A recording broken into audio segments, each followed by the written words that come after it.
Tudo bem, gente? Professor Paulo falando. Projeto Faça Arte na Sua Casa. Sejam todos muito bem-vindos.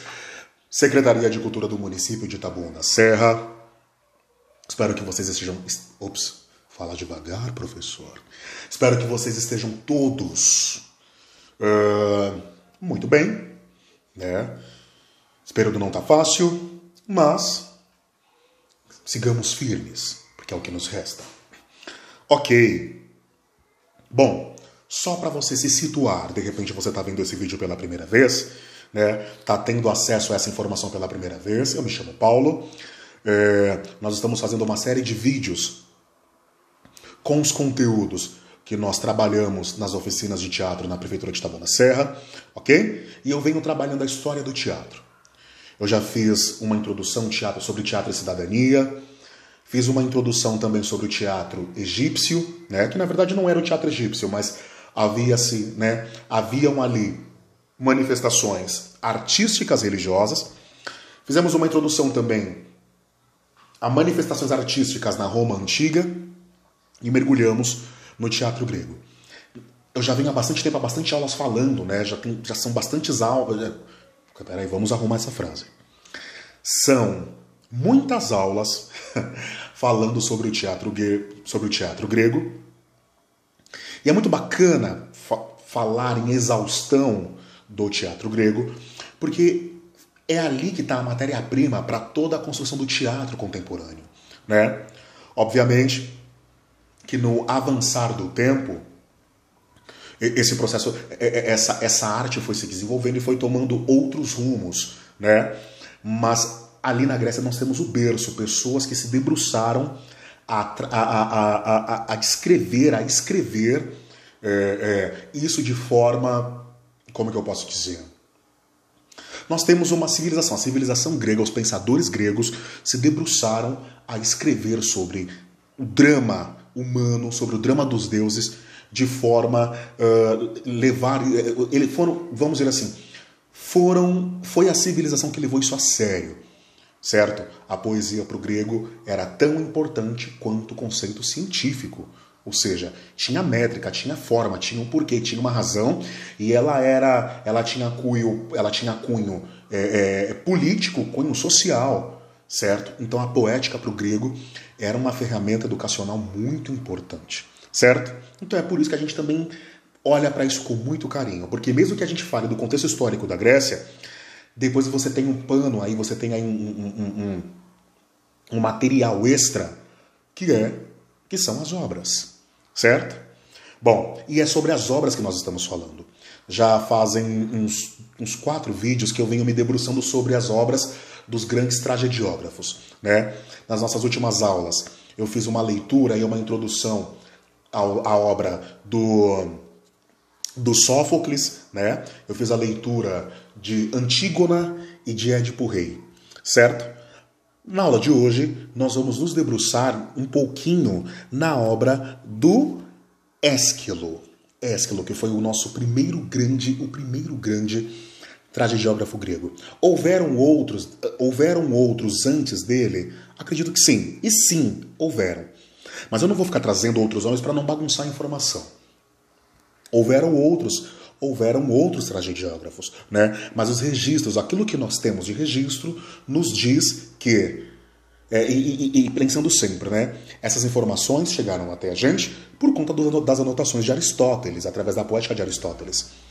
Para Aristóteles, Ésquilo foi o primeiro grande tragediógrafo grego, tá certo? Ésquilo escreveu, né, mais de 80 tragédias, mais de 80 textos, mas o que ficou preservado, vamos dizer assim, 2.500 anos depois, né?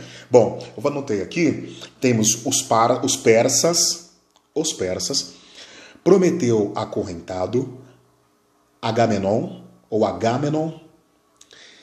Eumênides e Coéforas, certo? Nós vamos nos debruçar sobre os persas e sacar um pouquinho desse espetáculo, dessa obra, Os Persas. Vamos falar um pouquinho sobre os persas. Bom, só para a gente poder resumir, certo? Ésquilo viveu por volta de 525, né? Viveu de 525 a 400 e alguma coisa antes de Cristo, certo? Bom, foi o primeiro grande tragediógrafo. E assim, o que é bacana, o que é uma curiosidade bacana na vida do Ésquilo? É que nessa obra, Os Persas, ele teve a oportunidade de estar em campo de batalha. O que eram os persas? Houveram algumas batalhas, né? Nós estamos falando de um período onde as civilizações antigas exerciam o papel, vamos dizer assim, de dominação. Uma civilização queria ocupar, assim, vamos dizer assim, alguns povos tinham a necessidade de ampliar os seus territórios, certo? Então, periodicamente, desenvolvia-se o quê? O hábito de invadir. Bom, vamos juntar aqui o nosso exército e vamos fazer uma campanha contra tal povo. Nós não precisamos dizimar aquela população, mas nós precisamos deixar claro que agora aquela terra pertence ao nosso reino, certo? Você vai encontrar uma série de civilizações que desenvolveram esse tipo de sistema, né, de dominação, de ir avançando com a finalidade de ampliar o seu território. Bom, os persas tinham isso como, vamos dizer assim, tinham isso como que eu posso, que palavra que eu posso usar para isso? Vamos dizer assim, os persas tinham isso como uma pauta política, ampliar território, ponto. Bom, e dentro da mira dos persas, nessa ocasião, quem estava? A Grécia, certo? A Grécia estava na mira dos persas.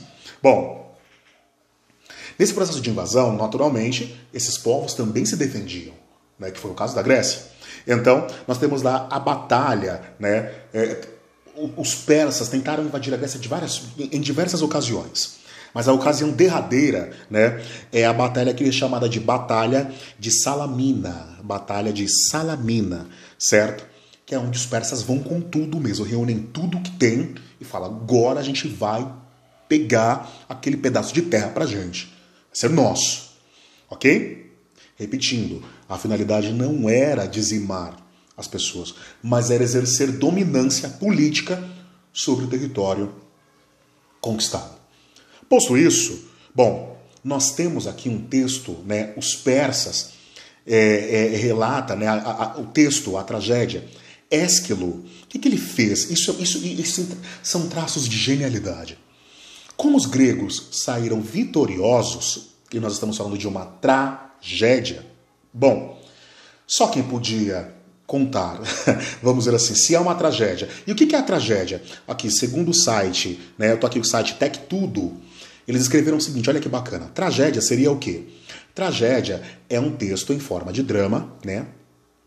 Onde o herói luta contra um determinado fator, certo? Vamos lá. Que posteriormente resulta em um final extremamente trágico e repleto de consequências. Ou seja, uma tragédia não tem um desfecho glorioso. Ou seja, se os gregos ganharam a batalha, não seria, do ponto de vista dos gregos, que essa tragédia seria contada. Então, Ésquilo se vestiu de persa e procurou nos descrever como que foi essa batalha do ponto de vista dos persas, os derrotados. Certo? Então, e o que foi mais bacana, né? Ésquilo, ele era um soldado, ou seja, ele foi lá, ele lutou, ele esteve na linha de frente, né, contra o inimigo da Grécia na ocasião. Então, ele conta a história do ponto de vista de quem viveu essa batalha, certo? Mas, professor, ele estava lá para contar? Não. Ele não estava lá na Pérsia, nos territórios persas, quando os persas retornaram com o exército derrotado. Mas é aí que mora, né, a questão do artista. Como que foi, como que seria esse retorno para casa após você ter um exército com milhões de homens e perder para um exército menor do que o teu e ter que voltar com o rabo entre as pernas? É duro isso, né? Bom, então, temos essa curiosidade sobre os persas, ok? Que é o quê? Você tem um autor que esteve dentro da batalha. Então, isso é muito bacana, porque você tem aí o contexto na íntegra, né? Você tem ali a pessoa que viveu a história e que trouxe o registro da história para a tragédia. Tá certo? Bom, essa foi uma análise resumida dessa tragédia, ok? Na nossa próxima aula, o professor vai fazer uma leitura de um dos trechos sobre os persas. Maravilha? Projeto Faça Arte na Sua Casa, Professor Paulo, Secretaria de Cultura do município de Taboão da Serra. Tchau!